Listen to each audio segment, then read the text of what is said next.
Via Kamal ka Nuer online TV channel and the Maduni Shan Kosniak and Wale Shan Kabaroka Paikel Ron Kina Dangro with the Jandangro with the DH.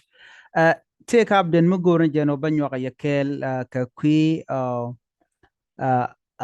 Liadan Batok Ruun ka Shanga Badak ka Paikel Ron Kina Dangro Jandangro with the DH which a Kapaloch ka Dobadana Chalat Kaje Quer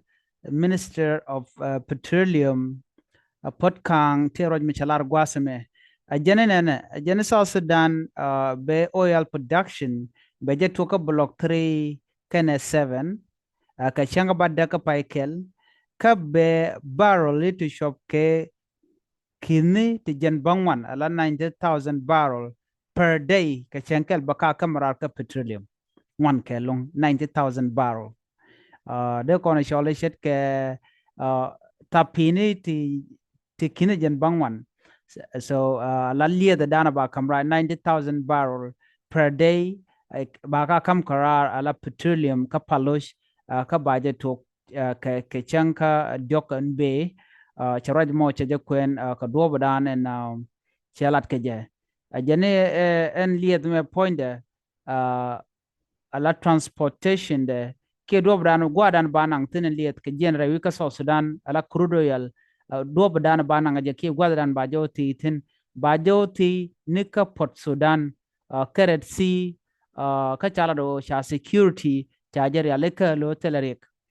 kani security condition jene chero improved ke telmlare ke lon tama bali da mo baje kan rewi ka so Sudan baje nang ka Sudan baje nang na ka Port Sudan jen gwada danan baje ti tin karet si ke jen gwada dan baje ko tin chawre mo chaje kwen ko en Port Sudan jen gwada dan ti ne diala konen ko kalit la international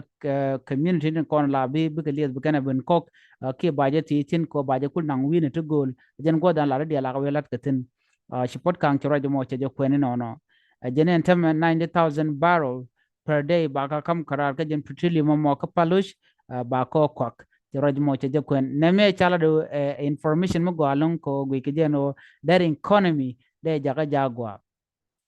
chi pot kang point de she Bashir pipeline company men biliet bi kula nang mishala BAPCO BAPCO la kampan namo chaga jogo no ne a jene toga lat liet ka ke petroleum to kam darar chwa le jen cheremala shalke chwa delay ke chwa jen ko bial te tab le jen ko kien jene toga je immediately and kam liedrar ke lieda wa kwak kamen chalaro toga ruun ba 90,000 barrel ba kamrar la wilnin kon ba kamrar 90,000 one ke long kanin kona ba to kuma kam karar ka petroleum dan tare wi ka palosh ka kana kona ba nan gwada dana ba ko kwaktin ka Port Sudan chawraji mo chaje kweni no ne me jene dial tama ke kare wi ka so Sudan lep ko ni run chang ba da ka pai kela mo run kindar jen dang ro di jen chang lep ko ne dial ko ba petroleum ba la da ba je tok nyok re wi ka so Sudan ka wajin chal ke paloch chawraji mo chaje kweni no jene ne jene la register Sudan dial ten konte ci lep ko gwad me ber lip ko no ba petroleum ba je lep ko te ka kor ngwane ci tok ci kor dan ci tore wuce ka Sudan ci liye ci peno ba je lep jene la ko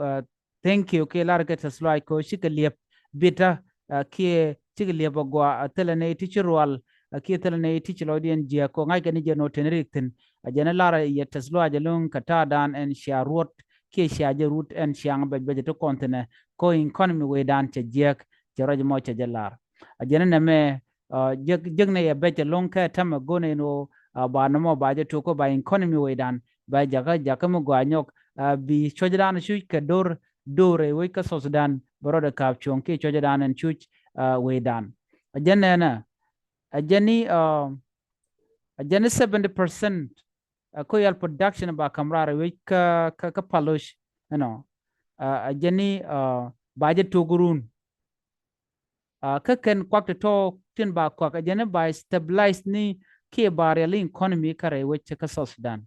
alo telam rin me bala de nyok duno ba jang ne economy ko ba me gwa chara mo che kwen pot kang ka ro dan cha kwen ka jen shanga baron wala ka pai keron kin dang ro de jan dang ro wi de die chame agenda nan chala dan pot kang bana kulim ne mandana bro de la run ka ta dana bali dan baye ko gaje ke ta dana we kan mo we kan to gaje ala oil resumption bala re we ka palosh ne me at loan di longa ne di alko bi economy so sudan baro da work mu use ro da pin ke choja dana chu na ka je ba work mu use ro da pin en kuma so sudan ngai kan o tiken ke resource ni dek dien o ken ti ken kalap ke ken utilize go do bran de na de do ka je ne tu wan de ka benefit long ka jen o yala dan lat ke ki petroleum tre wi ka so sudan jemen te yunde state shirmen te ka palo